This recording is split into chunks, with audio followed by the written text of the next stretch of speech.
मेरे भाई, अगर देश दो लोगों के हाथों में चला जाए, ये दोनों जिनकी आप फोटो देख रहे हो, तो देश का हर नागरिक खुश रहेगा, कोई परेशान नहीं रहेगा। एक बच्चे, ये राघव चड्ढा का बयान सुनो भाई।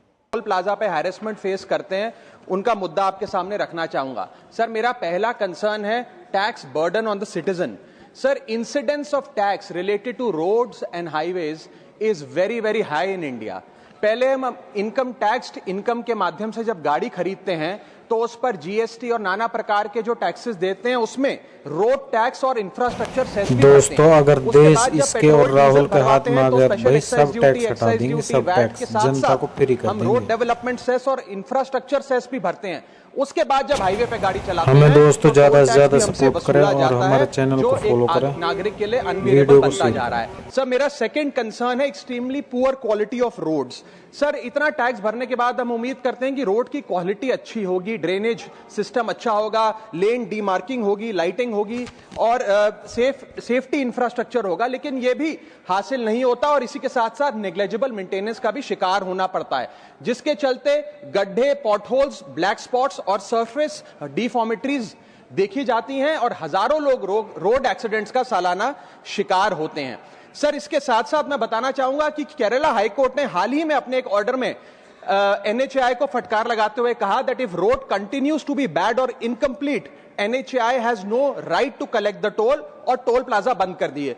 जम्मू कश्मीर हाईकोर्ट ने अपने 2 टोल प्लाजाओं पे 80% की छूट देते हुए कहा कि सड़कें इतनी खराब हैं कि ऑपरेटर को टोल वसूलने की कोई अधिकार नहीं है। सर, इसी के साथ साथ थर्ड कंसर्न है कंजेशन, ट्रैफिक जैम और delay at toll plaza. Sir, इतना पैसा देने के बाद भी अगर 30 से 40 मिनट टोल प्लाजा पे खड़ा होकर समय बर्बाद करना पड़े, लाइनों में लगना पड़े, तो क्या फायदा sir? Sir, highways are meant for seamless connectivity, seamless mobility, लेकिन टोल प्लाजा पे जो कंजेशन है उसकी कॉस्ट कौन कैलकुलेट करेगा? सबसे पहले गाड़ी ऑन रहती है, उसकी फ्यूल कॉस्ट, दूसरा आदमी का समय बर्बाद होता है, उसकी प्रोडक्टिव मैन पावर कॉस्ट, उसके साथ साथ शेड्यूल डिसरप्ट होता है, जॉब इंटरव्यू कैंसिल होता है, बिजनेस अपॉर्चुनिटी लूज होती है, एग्जाम कैंसिल होता है, उसकी अपॉर्चुनिटी कॉस्ट। इस तमाम कॉस्ट को अगर आप जोड़ेंगे तो पाएंगे कि एक invisible cost to our economy है, जिसके बारे में कोई बात नहीं करता। इसके साथ साथ कई सारी लेन्स तो ऐसी हैं सर जिसमें लोग नहीं बिठाए जाते, बैरियर नहीं होते, जिसके चलते कंजेशन होता है। मेरा चौथा कंसर्न